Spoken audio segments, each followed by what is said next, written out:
Back in our early 20s, my cousin Cody and I took several camping trips around Colorado. This particular trip happened when I was 22 and Cody was 23. It took place in Erpo Forest. While it was my first time camping there, Cody had been before. We planned the trip for the middle of the week since both of us had jobs that gave us weekdays off. Camping during the week meant avoiding crowds and traffic, a win in our book. Cody always took the lead on these trips since he was the Eagle Scout, not me. I just followed his lead. We parked near a picnic area, grabbed our gear, and headed into the woods. After about 15 minutes of hiking, we found a nice clearing to set up camp. For us, a good camping spot had to be spacious enough for 2 tents, a portable stove, and a campfire. As soon as we reached the spot, we started unpacking and pitching our tents. Cody, being the pro he was, had his tent up in just a few minutes. Me? It took me over 20 minutes to get mine done. Honestly, it always took me longer, though I haven't camped in the wilderness since this trip. Once the tents were set, we made a fire ring with stones and gathered sticks and wood. Cody had brought a fire starter and a lighter, so we got the fire going pretty easily. Cheating, maybe, but who cares? By then, the sun was setting, and Cody was grilling up some steaks and burgers over the fire. One thing about Cody, he didn't mess around when it came to food. He always brought top-notch meals for our trips, and being the great cook he was, I trusted him to keep us well fed. We also had bear spray handy in case the smell of our food drew in a black bear, though Cody assured me that was highly unlikely. "It's not the animals you've got to worry about out here," he always said. "It's other people." We ate our food, cracked open a few beers, and played some classic rock on the speaker. If you've never been camping, it's hard to explain how great those moments feel. Sitting in the wilderness with someone close, sipping beer, and reminiscing while music plays. It's unbeatable. As darkness settled in, we pulled out a small folding table and started playing card games. After a while, we switched to Uno. That's when we heard it, footsteps and humming coming from the trees. I quickly paused the music on my phone, and everything went silent except for those sounds. It was unmistakable, a person humming and moving through the pitch-black forest just beyond our campsite. Cody told me to grab the flashlight, but by the time I found it, the noises were gone. I asked Cody if we should be worried. He admitted it was strange. Someone wandering this far into the woods, especially near an active campsite, and humming so loudly. We were both on edge. Trying to shake it off, we lowered the music and went back to playing cards.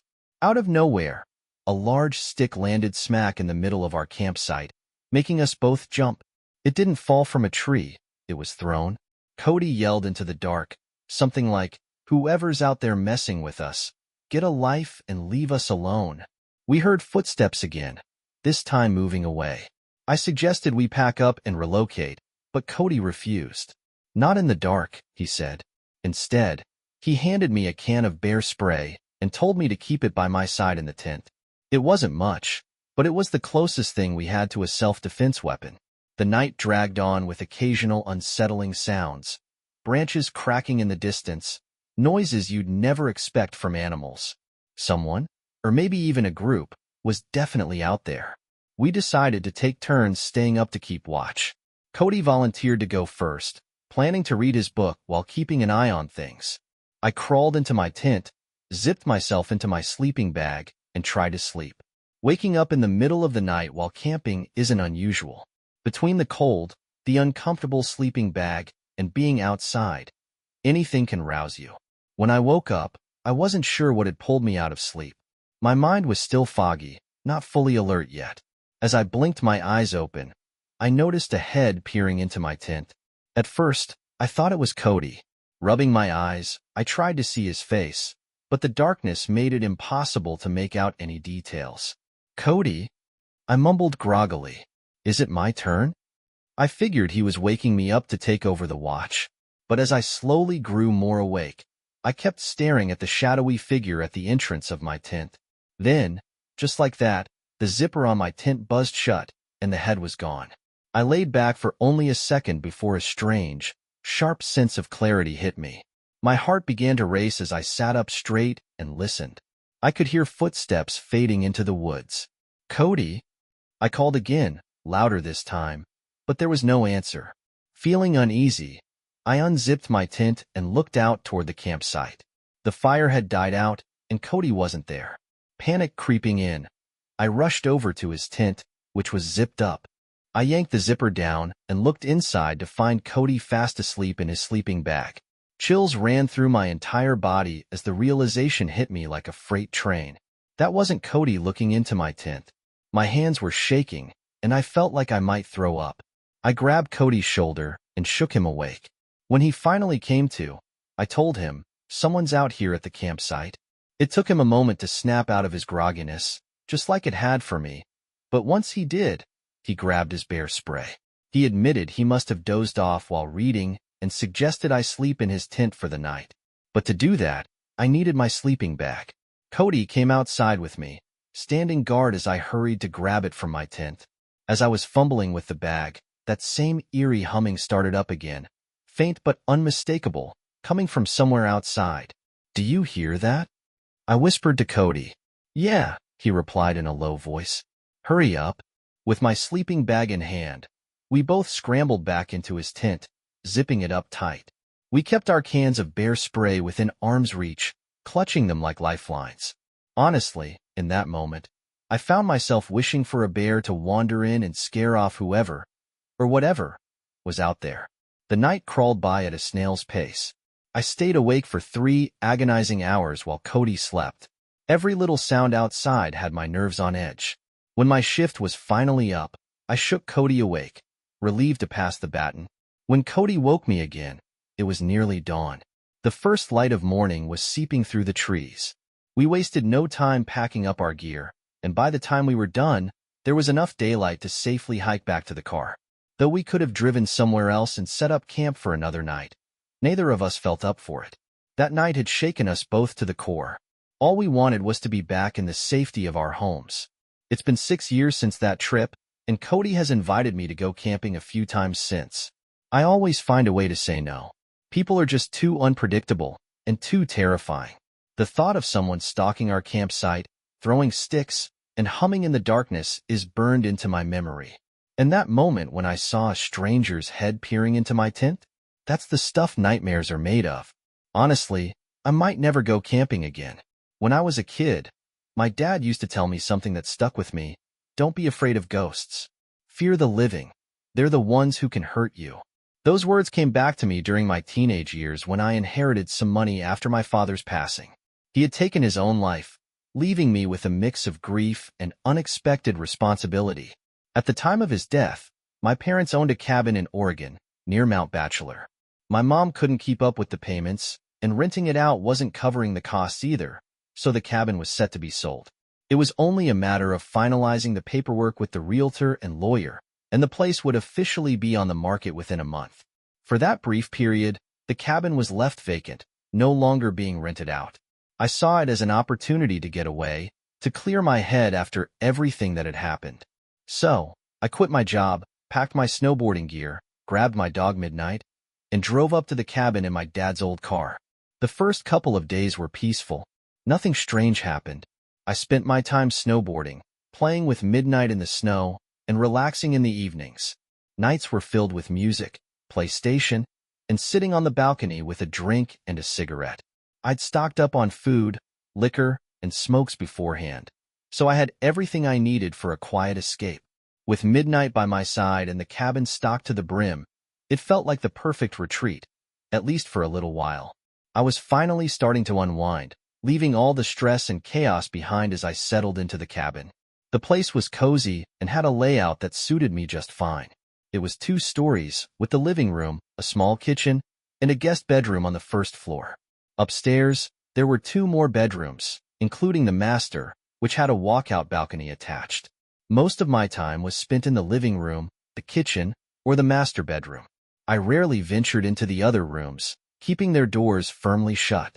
By the 3rd day, I'd fallen into a comfortable routine, playing with my dog, Midnight, gaming, and watching DVDs. That day, heavy snow blanketed the area, so I decided to skip snowboarding and stay in. That's when things took a strange turn. There were only 2 cabins near mine, each about a block away. Aside from these, the closest cabins were a mile or more into the woods.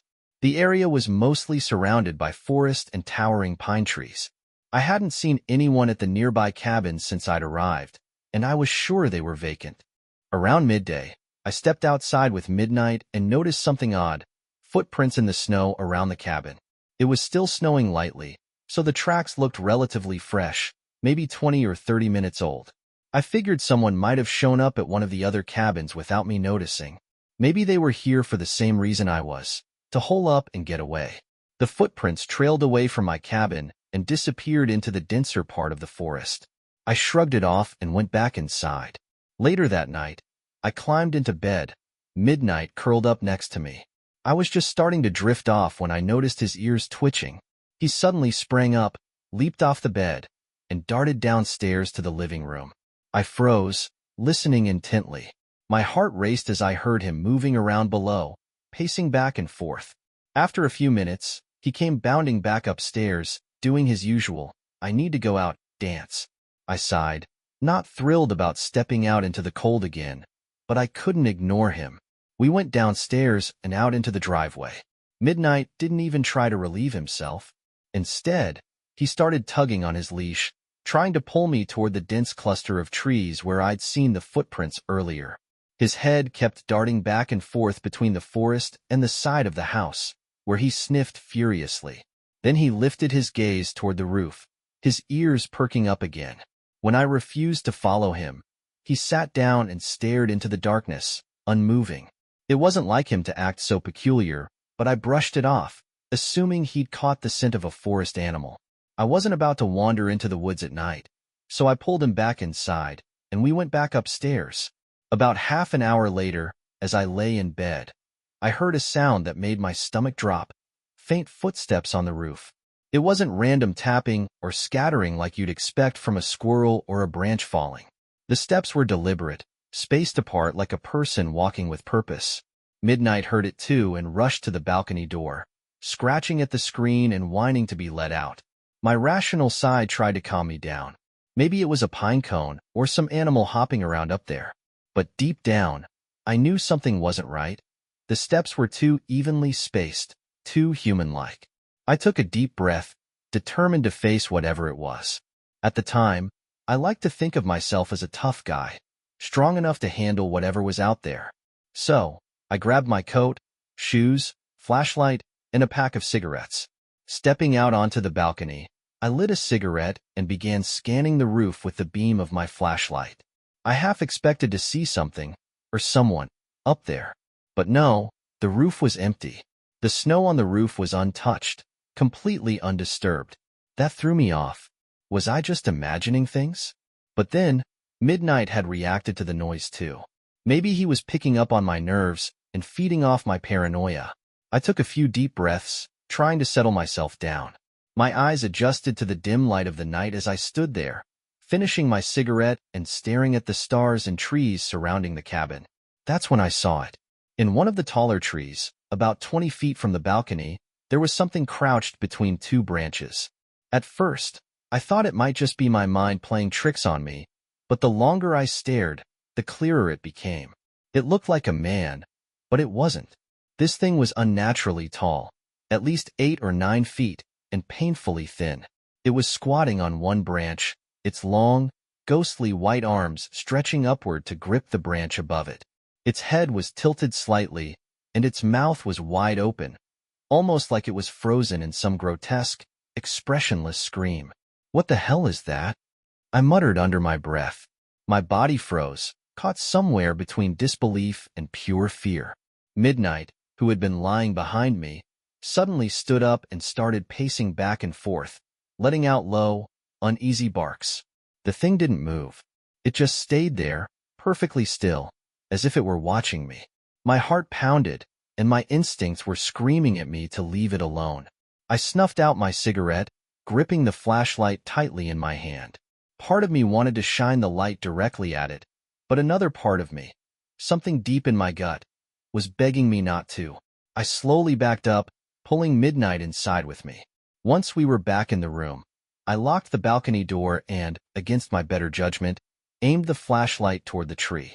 But when the beam hit, there was nothing there. The branches were empty. I quickly shut the curtains, trying to block out whatever might still be lurking in the darkness. My mind raced as I climbed into bed, pulling the covers up like they could somehow shield me. Midnight lay down next to me, but he wasn't his usual calm self.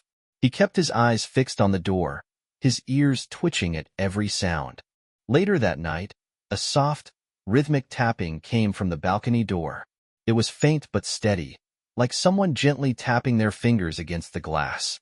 My stomach dropped. The tapping didn't stop. It went on, stretching out for what felt like hours. Midnight stayed near me but wouldn't go near the door. The strangest part was this overwhelming feeling I got, like someone, or something, was trying to lure me over. It wasn't just curiosity. It felt almost inviting, like I was being pulled toward the door. But in the back of my mind, I could hear my dad's voice. "Stay in bed. Don't do it." His voice echoed, firm and calm. I clung to that voice, staying put no matter how much that tapping gnawed at me. At some point, I must have fallen asleep because when I opened my eyes, morning light was pouring into the room. I didn't waste any time. I packed up everything as fast as I could, threw it all in the car and left. I didn't even look back. There I was, scrolling through Craigslist and Facebook Marketplace, looking for a new phone. This was years ago, back when phones still had home buttons, so I was hunting for something like an iPhone 7. After some searching, I found a listing that caught my eye. It was a generic post, iPhone for sale, brand new, priced at $300. For the time, that was a steal. The guy, who said his name was Melvin, gave me all the details I needed. He said the phone was factory unlocked, still sealed in the box, and even sent me a video to prove it. He seemed nice enough over text, answering all my questions, so I figured, why not? We agreed to meet up. His Facebook had listed an address that was pretty close to me, but when we started texting, he said he'd already left that area and was now about an hour north. That rubbed me the wrong way, but the deal was too good to pass up. I started asking around to see if any of my friends wanted to join me on this little adventure. Let's be real. I just didn't want to make the drive alone. Martina, a good friend of mine, agreed to come along after I promised to buy her food. Melvin sent me the address of a police precinct parking lot for the meetup. He explained that he only did deals there to avoid scams. Honestly, that made me feel better about the whole thing. I picked up Martina around 8:30 p.m., and we hit the road. Having her in the car made the trip more fun, especially since it was a Friday night. We figured that after the deal, we could go grab food or do something else. As we got closer to the precinct, the vibe started to shift.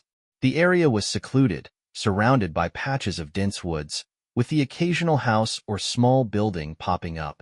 The kind of place where, if your car broke down, you'd feel very alone. We pulled into the police station's parking lot and did a couple of laps around it, but there was no sign of Melvin. The only cars there were empty police cruisers. Melvin had said he'd be in a black Altima, but it was nowhere to be seen. Feeling annoyed, I decided to call him. He picked up quickly, saying he'd run into car trouble and was stuck on the side of the road. He sent me his location, a random road surrounded by nothing but woods, and asked if I could come help him jump his car. He assured me he had jumper cables and everything. Yeah, sure, I said hesitantly. We'd already driven an hour to get here, and I didn't want the whole trip to be for nothing. But Martina was not having it. The moment I hung up, she practically yelled, "No, no way. This is sketchy. We're going home." I agreed that the whole situation seemed off, but I was frustrated.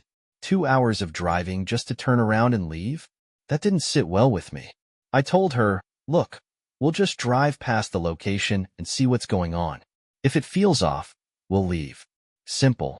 She reluctantly agreed, but her expression made it clear she thought I was being reckless. We drove toward the location Melvin had sent, the road getting darker and quieter with every passing mile.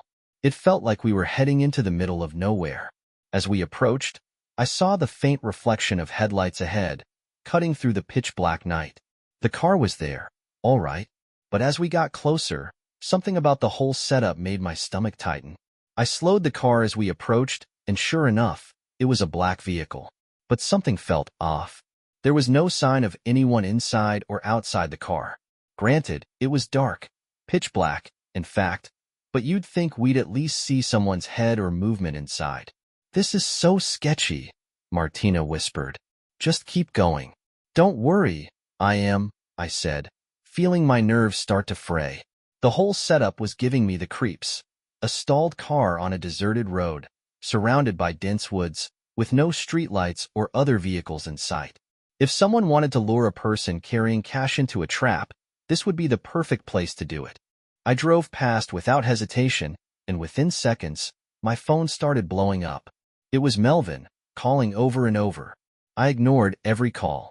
Then came the texts, "I saw you just pass me. Why didn't you stop? Turn around." I didn't respond to a single one. Martina, ever the optimist, tried to lighten the mood. She let out a nervous laugh and said, "Well, that was insane. Okay, you officially owe me food for this whole ordeal." I agreed, eager to put some distance between us and that car. I searched for the nearest diner and found a small one not too far away. We pulled in, both of us relieved to see the soft glow of neon lights and the hum of life inside. The diner was quiet, nearly empty except for an older waitress behind the counter.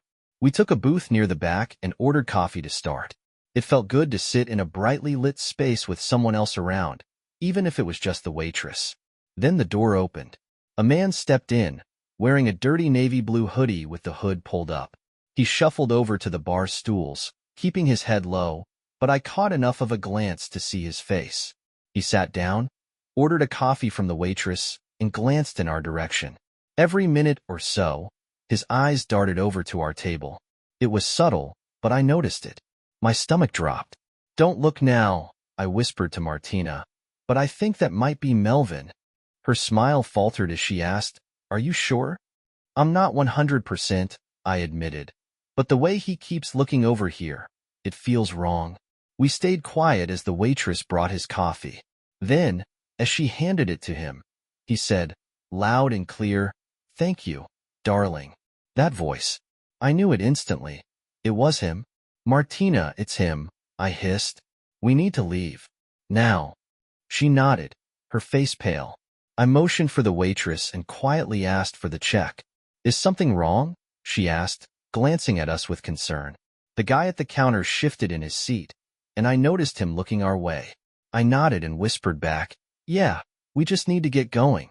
Can you bring the check, please?" The waitress quickly brought it over, and I paid in cash, leaving a hurried but polite thank you. Martina and I barely touched our coffee, but we didn't care. We needed to get out of there. As we stepped outside, Martina muttered, "Oh my God, he's getting up." I glanced back toward the diner and saw him heading for the door, moving quickly, too quickly. "Get in the car," I snapped, fumbling with my keys. We climbed in, adrenaline surging as I jammed the key into the ignition. I tore out of that diner parking lot, heart pounding, and sped down the road. In the rearview mirror, Martina and I caught sight of a black car sitting in the lot. It looked eerily like the one from the side of the road. "No way," Martina muttered, her voice shaky.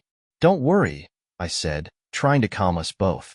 "There's no way he can catch up. We're way ahead." I pushed the gas pedal, flying down the highway for a good stretch. That's when the low tire pressure light came on. My stomach sank. I already knew. "Damn it," I muttered, glancing at Martina. He slashed it. The pressure was dropping fast, so I had no choice but to pull over before the rim got damaged. As soon as I parked on the shoulder, I jumped out to confirm, and sure enough, one of my tires had a clean, deliberate slash. "You've got to be kidding me," Martina groaned, staying inside the car. Replacing the tire with the spare wasn't a quick or easy process. It took a frustrating 15 minutes, all while I kept looking over my shoulder, half expecting someone, or something, to emerge from the darkness. Finally, the tire was on, and we were back on the road. The night felt like a total disaster, but hey, I still made sure to get Martina dinner after all that. It felt like the least I could do. Now, we laugh about it, calling it one of the craziest nights of our lives. But deep down, it's still terrifying to think how close we came to walking straight into a trap. After that wild night, things settled down for a while. I started seeing a girl named Phoebe, or Fee for short. We'd matched on a dating app, and after texting back and forth for a few days, we met up. She was 4 years older than me, and we've been on 2 dates so far. The first date was casual, just grabbing some drinks. For the second, I introduced her to a group of my friends during a weekend hangout. My friends didn't have much to say about her at the time. They called her nice, but also quiet. Later, though, they'd reveal their true thoughts, but I'll get to that. Phoebe invited me to a high school reunion party. She didn't want to go alone, and since she'd taken the time to hang out with my friends, I figured I owed her this. The reunion was on a random Saturday in the fall. What caught me off guard was that it wasn't organized by her school. Phoebe explained that some rich guy from her graduating class was hosting it at his house. I thought that was odd. Aren't reunions usually at bars or event halls? But whatever, I went along with it. When we arrived, the house was massive and gated, definitely the kind of place owned by someone with money. Oddly, there weren't any fancy cars parked outside. I figured the owner must have stashed his ride in the garage during the party. As soon as we walked in, I felt all eyes on us, more specifically on me. A few people greeted Phoebe with hugs and smiles, but their attention quickly shifted to me. They asked questions, too many questions. Stuff like where I was from, what I did for a living, and who I lived with. It was more interrogation than small talk. Phoebe eventually led me away, but the pattern continued. Every group we approached had the same vibe. Overly personal questions paired with judgmental stares. Something felt deeply off. What's more, these people didn't look like they were 28, the age Phoebe claimed to be. Many of them looked well into their 30s. I leaned over and whispered to her, "Are you sure these are your classmates? They look older." "Yeah," she replied with a casual shrug. "Some people just don't age well." That didn't sit right with me, but I didn't push it. I asked her if she'd seen the host yet. I was curious to meet the guy who owned such a big house. "No," she said, glancing around. "Not yet." Meanwhile, the staring from others didn't stop. It wasn't just glances either. It was prolonged, unblinking, like they were sizing me up. I leaned in and whispered, "Everyone here is staring. It's getting weird." Phoebe brushed it off. "They're probably just curious about who you are." At the time, that explanation sort of made sense. But the longer I stood there, the more awkward and out of place I felt. The party itself was bizarre. No music, no laughter, just stiff, uncomfortable conversations. And the way everyone was dressed didn't feel right either. It wasn't what you'd expect from a group of late-20s professionals at a casual get-together. Feeling overwhelmed, I told Phoebe I needed to find the bathroom. Really, I just wanted an excuse to slip away and get a break. I wandered through the house, which was just as massive on the inside as it looked from the outside. Every room I passed had the same vibe. Stares from people who didn't bother to hide their curiosity about me. I finally found a bathroom and locked myself inside. I didn't even need to go. I just needed to breathe. Sitting on the closed toilet seat, I texted my friends about how weird this reunion was and brainstormed ways to convince Phoebe we should leave early. We'd already been there for 30 or 45 minutes, and still, no sign of this so-called host. That's when I got a text from Phoebe, "Where are you?" I texted back, "I'm in the bathroom, give me a minute." Then, I followed up with, "This party is really weird. I'm down to leave soon." Phoebe replied almost instantly, "Why?" I typed back, "Everyone's acting strange." Before I could hit send, there was a knock on the bathroom door. I quickly washed my hands, not wanting to look suspicious, and opened it. Standing outside was one of the younger-looking people at the party. He leaned in close and, in a low voice, said, "You should leave. That girl isn't who she says she is." I froze. "Phoebe?" I asked. He smirked and said, "Whatever she told you her name is." He hesitated for a moment, then asked, "What did she tell you this party was for?" I told him it was supposed to be a high school reunion. He let out a short laugh. "Do these people look like they're here for a high school reunion?" I didn't know what to say. The whole situation was surreal. Before stepping into the bathroom and closing the door, he added, "Trust me, leave sooner rather than later." I stood there for a moment, trying to process everything. My gut had been telling me something was off the whole time. This guy just confirmed it. I decided right then and there. I was out. Without saying a word to anyone, I walked straight to the front door. I tried to stay calm, but I could feel the stairs following me as I left. I didn't look back. Once outside, I made a beeline for my car, got in, and drove off. Not even a minute after I left, Phoebe texted, "Where did you go?" I didn't respond. When I got home, curiosity got the better of me. I looked up Phoebe's phone number on White Pages. That's when things got even stranger. Her number wasn't registered to anyone named Phoebe. Instead, it came up under the name Claire Foster. The address she'd given me didn't match the one listed, either. And come to think of it, both times I'd picked her up, she was already waiting on the sidewalk. I'd never actually seen her leave the house. I texted her one last time. I had to leave. Sorry. Then, I blocked her number. The next day, I told my friends everything. They started cracking jokes, saying how they thought Phoebe was weird and off from the start, but didn't want to say anything and hurt my feelings. One of them even joked, "Sounds like you were in Get Out or something." As funny as their jokes were, I couldn't shake the eerie feeling about the whole thing. My friends and family came up with all sorts of theories, some more outlandish than others. Still, when I shared the details about the guy at the party and the fake name, their laughter turned into wide-eyed silence. This next part happened when I was a kid, probably around 8 years old. My parents had me late in life, so my siblings were much older. My brother Chris was at least 10 years older than me. One night, I was woken up by a commotion downstairs. It was my parents, and they sounded stressed. Curious, I cracked open my bedroom door and called down the stairs, "Mom? Dad?" My mom appeared at the bottom of the stairs, her face tense. She told me, "Go back to bed." Even as a kid, I could tell something wasn't right, but I listened to her and went back to my room. I was lying there, trying to fall asleep, when I heard the front door slam shut. Then, everything went silent. I figured my parents must have left the house for some reason, though I had no idea why. A little while later, I was woken up again by sounds from downstairs. This time, it wasn't shouting. It was quieter, like someone moving around. I heard the front door close again, followed by footsteps. There were no voices, just the occasional thud of something being moved and the sound of cabinets opening and closing. I assumed it was Chris. He was driving by then and often came home late, raiding the fridge before going to bed. That thought reassured me at first, but as the noises continued, something felt different. I lay there listening as the footsteps moved closer. I heard them come up the stairs, each step creaking under the weight of whoever it was. The footsteps stopped right outside my room. My door creaked open, slowly and quietly. I froze, lying there in the dark, staring at the doorway. In the faint light spilling in from the hallway, I could make out the silhouette of someone's head.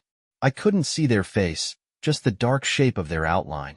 I whispered, "Chris? Mom? Dad?" No answer. The figure didn't move, didn't speak. They just stood there. Finally, I said, "Who's there?" Still no response. Then, as quietly as it had opened, the door shut again. I lay there, frozen, my heart racing. I could hear the footsteps retreating, heading back downstairs. I convinced myself it had to be my dad. Maybe he was just checking on me after getting home, even though it was odd that he didn't answer when I called out. The house was silent now, the sounds from downstairs completely gone. Curiosity got the better of me. Against my better judgment, I crept out of bed and tiptoed downstairs. I didn't turn on any lights, wanting to stay quiet. As I approached the kitchen, I froze in the doorway. There, in the middle of the kitchen, stood a tall figure. I could just make out the shape of him in the dark. My heart skipped a beat, but I told myself it was my dad. I said, "Dad?" The figure turned slightly, and a deep voice answered, "Go back upstairs." Something about the voice was wrong. It didn't sound like my dad at all. Fear overtook me, and I bolted back up the stairs, slamming my bedroom door shut behind me. I dove under the covers, trembling. My mind raced with questions. Why did my dad sound like that? Why was he being so weird? The thought that it could have been a stranger hadn't crossed my innocent little mind yet. At least, not until I heard the front door open again and voices from downstairs. This time, the familiar sound of my mom and dad. I climbed out of bed and hurried to the top of the stairs. They spotted me immediately, shocked to see I was still awake. I asked, "What happened?" My dad said, Chris had a little accident, but he's going to be fine. I didn't fully understand at the time, but I found out months later that my brother had been in a car accident. He'd been driving when he shouldn't have been, and my parents had gotten a call from the hospital. They'd rushed out of the house to see him, leaving me behind, thinking I'd stay asleep. Later that night, I asked my dad if he'd come into my room earlier. That's when everything came crashing down. He said, "We've been gone for hours." When I told them what happened, the figure at my door and the person in the kitchen, my mom started yelling at my dad. In their rush to leave, he'd forgotten to lock the front door. My mom immediately called the police while my dad grabbed his gun and searched the house.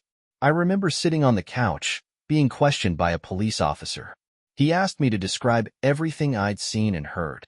My parents looked embarrassed and overwhelmed, having to explain to the cops that they'd left an 8-year-old home alone with the door unlocked. In the end, nothing seemed to be stolen.